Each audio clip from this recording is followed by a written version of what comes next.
pessoal do YouTube, tudo beleza? Aqui é o professor Daniel Severino e essa é mais uma videoaula sobre Autodesk Inventor.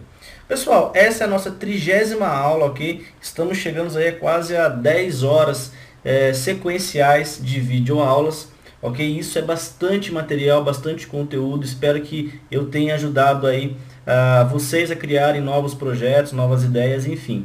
Bom, nessa aula, pessoal, eu vou voltar um pouco a falar sobre chapa, ok? Porque nas duas últimas aulas eu falei sobre o comando de elevação. Bom, o comando de elevação, ele serviu para a gente criar lá o nosso frasco, né, a nossa embalagem, com a derivação de dois esboços, dois planos, e ele criou ali uma geometria toda, como que eu posso falar? Arredondada, conforme o que eu desenhei. Dentro de chapas, pessoal, existe um comando parecido com o comando de elevação, porém é em outro ambiente, ok? Ele serve para fazer uma transação de flanges. Se eu tenho uma geometria cilíndrica para uma geometria retangular. Só que em chapas isso é um pouco diferenciado, até mesmo porque chapa tem um outro comportamento, ok? Vamos então abrir um projeto de chapas e a partir dele eu vou explicar um pouco melhor esse conceito, ok? Então beleza, pessoal. A primeira coisa que eu vou fazer aqui no Inventor é abrir um novo projeto, ok? Como eu vou trabalhar com chapa, eu vou utilizar o meu padrão chapa de metal em milímetros.ipt. Para quem não viu as aulas de chapa, voltem a enxergar a aula de chapa para você pegar todo o meu processo de criação. Primeira coisa que eu faço é configurar os meus padrões, valores de padrão de chapa, ok? Vou utilizar padrão milímetro, a espessura da minha chapa vai ser 0,90, que é um padrão aí quase de mercado, ok? Bom, o comando de flange de transição, ele está aqui em cima no meu menu Ribbon, na aba chapa, ok? No grupo criar. Esse vai ser o comando da aula de hoje. Porém, para eu executar esse comando, eu preciso de dois sketches base, dois esboços base. Bom, eu vou abrir então aqui a minha barra de origem, ok? Vou selecionar um plano de criação que eu necessite para executar esse meu esboço e assim por diante. Bom, então vamos lá. Criar esboço 2D, correto? Eu vou selecionar o plano XZ para criar o meu primeiro esboço. E o meu primeiro esboço vai ser um esboço retangular. A partir do centro do meu 00, ok? Eu vou colocar aqui as medidas. Eu vou colocar 400 milímetros por 300, ok? Para fazer um duto aí de exaustão e assim por diante. E eu vou encerrar esse meu esboço, ok? Então aqui está a primeira geometria. É a entrada dessa exaustão. Bom, na parte superior desse meu plano, eu quero criar a saída cilíndrica, ok? Para onde vai para a chaminé e assim por diante. Bom, repetindo o processo então, eu preciso ter um outro esboço. Mas aonde e em qual plano? Eu não tenho nenhum plano de referência. Da mesma maneira do comando elevação, eu vou ativar o comando plano, ok? Dentro do meu menu chapa, ok? Com operações de referência e o comando plano. Eu vou clicar no meu plano XZ e movimentar para cima. É a mesma coisa que eu fiz no comando elevação. É exatamente a mesma coisa, pessoal. A distância eu vou colocar aqui 250 milímetros, ok? Que é a distância final deste meu processo. Eu vou finalizar essa distância de plano, ok? Eu vou criar o segundo esboço com essa geometria. E como que eu faço isso? Menu Ribbon, aba chapa, ok? Criar esboço 2D e eu seleciono exatamente este plano. Aí vem aquela importância de selecionar o ponto 00, porque se o meu retângulo já está no ponto 00, eu não preciso ficar encontrando o centro para fazer a segunda geometria, ok? Se eu tivesse feito fora, eu teria que encontrar esse centro com uma linha de construção ou até mesmo criando ali um ponto, ok? Bom, nesse caso eu vou ativar o comando círculo, ok? No meu menu de esboço, dentro da minha aba desenhar, comando círculo, ok? Ativo o comando, ele me pede um ponto central para começar esse meu esboço. E eu vou clicar no centro 00. Vou fazer um círculo com 250 milímetros de diâmetro, ok? E ele já vai estar desenhado no mesmo plano que eu havia selecionado. Então eu tenho o esboço 1 e o esboço 2 de referência, ok? Professor, não quero mais enxergar esse plano que você criou, ou seja, não quero enxergar mais a referência do plano. Novamente, aqui em cima na aba visualizar, ok? No grupo visibilidade, eu vou ter a opção para esconder os planos de referência que eu executei, os planos de referência do usuário, ok? Pronto, assim eu não tenho mais ele visível na minha tela. Outra maneira era criar o botão direito em cima desse plano de trabalho e ativar a visibilidade ou não. Bom, vamos ao comando, vamos ao que interessa, fazer então a flange de transição, ok? Dentro da minha aba do menu Ribbon Chapa, ok? Dentro do grupo criar, eu tenho aqui flange de transição. O que eu faço, pessoal? Com os esboços já desenhados, eu vou ativar esse meu comando, ok? Ele trouxe para mim aqui, pessoal, uma janela chamada flange de transição. O primeiro grupo aqui de forma, ele tem o perfil 1 e perfil 2. Esses vão ser os esboços que eu vou ter que selecionar, ok? Então eu vou selecionar o perfil 1 como o meu retângulo, ok? E o perfil 2 como o círculo que eu havia desenhado. Ele vai fazer uma projeção, ok, do que seria esse meu exaustor, ou seja, esse meu sistema de exaustão. E aqui agora vocês vão se perguntar, e a espessura, professor? Bom, como vocês já sabem, chapa já vem com os valores de padrão de chapa configurados no meu item inicial. Aquilo que eu fiz lá no começo, ele já vai definir a espessura de todas as chapas para esse meu projeto, ok? Bom, vamos dar sequência aqui então nesse meu item. Perfil 1 e perfil 2 selecionados.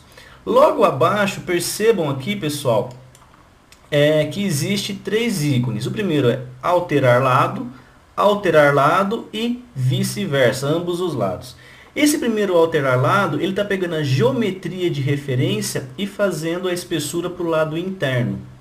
Se eu clico alterar lado, ele vai jogar a espessura para o lado externo, acrescentando dimensional na minha medida. Ou seja, ele vai ficar com as espessuras vezes 2. Tanto no meu comprimento ou na minha largura, ok? Não consegui enxergar isso, professor. Olha só, eu vou repetir novamente. Essa é a geometria, ok, de referência, e eu posso colocar tanto para fora ou tanto para dentro, ok? Então assim você configura da melhor maneira possível. Se você quer com a parte interna, você só inverte o lado, ok? A terceira opção seria meio a meio, né?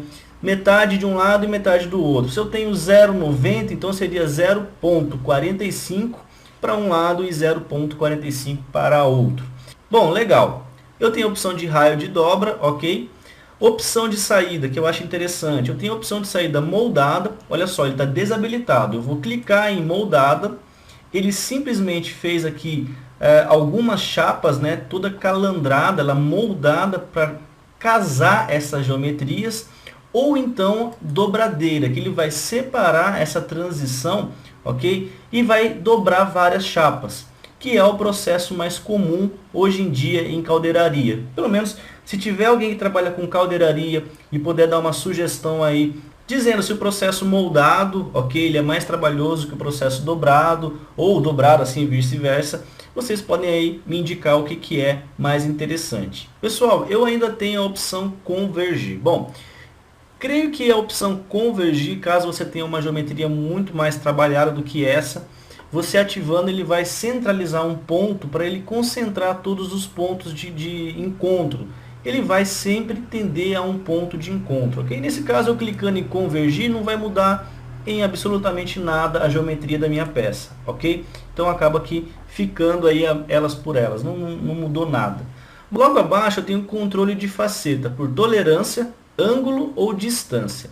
Eu prefiro trabalhar com tolerância. Por exemplo, percebam aqui que nessas flanges ele colocou 1, 2, 3, 4, 5, 6, 7, 8, 9 dobras, deixando aí a minha peça bem mais arredondada. Caso eu aumente essa tolerância, coloque, por exemplo, 5 unidades, ele vai redimensionar essas dobras, deixando a minha geometria, como se diz, mais poligonal, com as faces mais retas e assim por diante. O que acaba acontecendo depois é você fazendo um acabamento dessas faces retas, ou encaixando um duto, fazendo uma vedação. Isso já é na hora de instalação. Você pode também trabalhar com o ângulo de faceta, caso você tenha algum ângulo que você já saiba a dobra, né? Por exemplo, 30 graus, ele vai ajustar todas as facetas para 30 graus, ou 5 graus, vamos diminuir aí essa relação de ângulo, ok? Dependendo do processo, você vai trabalhar com um ou com o outro. Distância de faceta, ok? Ele vai dar o comprimento final dessa corda aqui em cima, desse meu item superior, ok? Se eu aumentar, ele vai deixar as faces maiores. Por exemplo, se eu colocar 40 milímetros de finalização nessa minha distância de faceta, ele dividiu em 5. Vou colocar agora 30 milímetros, então ele vai aumentar a quantidade. Novamente, eu prefiro trabalhar com tolerância, ok? Quanto os itens de tolerância. Ele vem com um item mais baixo, né? Você pode aumentar ou diminuir. E se eu colocar lá 0,8, que é um percentual de tolerância, para ele vai encaixar aí como eu preciso. Bom, se alguém tiver aí alguma experiência bem mais aprofundada do que eu em relação à caldeiraria, coisa que eu não tenho muito, ok? Estou sendo sincero. Passe na descrição, passe aí no nosso comentário e coloque aí qual que é a forma mais fácil de se trabalhar com esse processo de controle de faceta. Professor, estou com dúvida em relação aos itens. Aqui embaixo tem uma imagem, ok?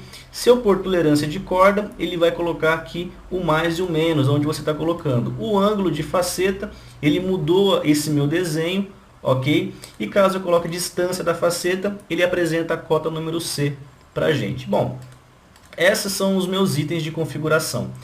Feito isso, pessoal, eu posso colocar aqui opção de planificação. Normalmente já vem na regra padrão de Full K-Factor, ok? Se eu colocar as outras aqui, não ia alterar em nada. Vai haver um problema na planificação, eu já vou adiantar isso para vocês, ok? Antemão eu já vou indicar esse erro que vai acontecer na planificação, ok? Bom, comando finalizado, eu vou dar o item OK. Ele vai finalizar esse meu processo e vai criar essa minha peça toda trabalhada, ok? Se você olhar aqui, ela tem a espessura de 0,9, ele fez as dobras das chapas, ok? Não sei se essa geometria na execução é possível, ok? É uma peça bem trabalhosa de se fazer, até mesmo porque como eu estou pegando uma chapa sólida e dobrando, né? A matemática do aço, eu não sei se poderia fazer isso, mas enfim. Essa peça é uma peça mais didática do que vamos fazer de construção. Outra coisa que eu posso fazer também é alterar essas minhas geometrias. Por exemplo, eu quero alterar o cilindro. Ficou muito grande essa boca aqui em relação à minha entrada de exaustão. Eu vou dentro de flange de transição, tem o esboço 1 e o esboço 2. Dentro do esboço 2 eu vou dar 2 cliques. Ele vai trazer novamente aquela minha geometria de 250. Eu vou diminuir aqui para 180, ok? Quando eu encerrar o esboço, ele vai reajustar a minha peça modelada. Pronto, eu já tenho ali o sistema finalizado. Bom, pessoal, o que eu falei para vocês em relação à planificação, olha só. Para quem já viu as videoaulas de planificação, de chapas e assim por diante, vai entender que quando eu clicar aqui no meu item criar planificação, ok? Ele vai ter que abrir essa minha peça.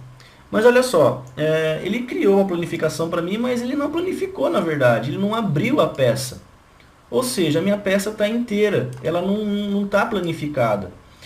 O truque que eu faço é o seguinte, pessoal, eu vou voltar aqui em ir a peça dobrada, que é a mesma coisa que estava aparecendo, ok? Eu vou ativar um comando de sketch, ok? E eu vou fazer um microcorte. O que é um microcorte? É um corte bem fininho, né? Vou colocar aqui que seja, por exemplo, 1 milímetro, ok? Porque senão ele não vai conseguir separar as faces.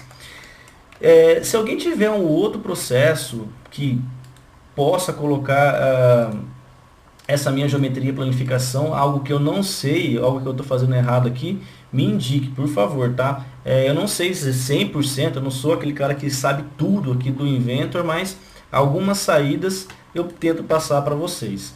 Bom, então eu voltei na minha peça dobrada. Agora, se eu clicar aqui planificação, olha só, ele abriu o leque para mim com todas as dobras. Agora sim a minha peça está planificada. Eu consigo saber a geometria exata dessa minha chapa, ok? Então, é uma saída que eu tenho. Voltando, só para recapitular para vocês. Deixa eu cancelar ele aqui, né? Então, vamos fazer de novo aqui, pessoal. Eu vou abrir um esboço nesse meu plano, ok? Nessa minha face superior. E vou desenhar uma geometria, ok? Com a menor espessura que eu desejo. Eu coloquei 1 milímetro, mas poderia ser 0,5 da maneira que você quiser. Então 0,5, ok?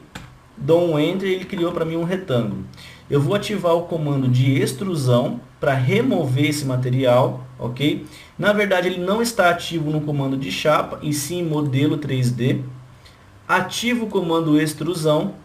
Essa geometria já foi selecionada, ok? Eu vou inverter ela e vou colocar o processo de recortar. Algo que a gente já vem trabalhando aí durante todas as aulas. Finalizo o comando, ele executou esse meu corte. E agora quando eu clico para converter para planificação, ele abre a minha chapa. Ok? Espero que vocês aí tenham entendido mais ou menos a didática que eu uso para fazer a planificação de flange de transição. Ok? Ah, mas ficou aberto aqui, o que você faz? Bom, na realidade, quando você ficou com uma chapa aberta, ou você solda, ou você faz dobras de encaixe para evitar vazamento, vedação, fazer o seu processo aí de chaparia, ok? Repito, eu não tenho tanta didática com chapas, eu não trabalho com caldeiraria. Se alguém tiver alguma instrução aí, repasse nos comentários, ok? Bom, eu acho que é isso aí, galera.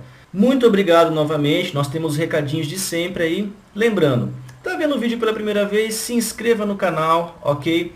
Deixe o seu comentário, que é muito importante para mim.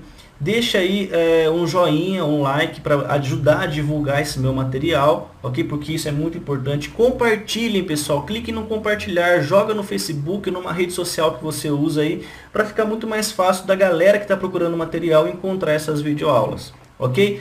E é isso aí. Quero agradecer também o Junior Moto 7042, pelo menos assim é o nome dele aí no YouTube, ok? Pela sugestão de videoaula, que eu realmente passei as chapas e não havia falado sobre flange de transição, ok? E aí está a sua videoaula, Júnior. Muito obrigado, ok, pela sugestão, e é isso aí. Galera, um forte abraço, muito obrigado, por hoje é só, fui!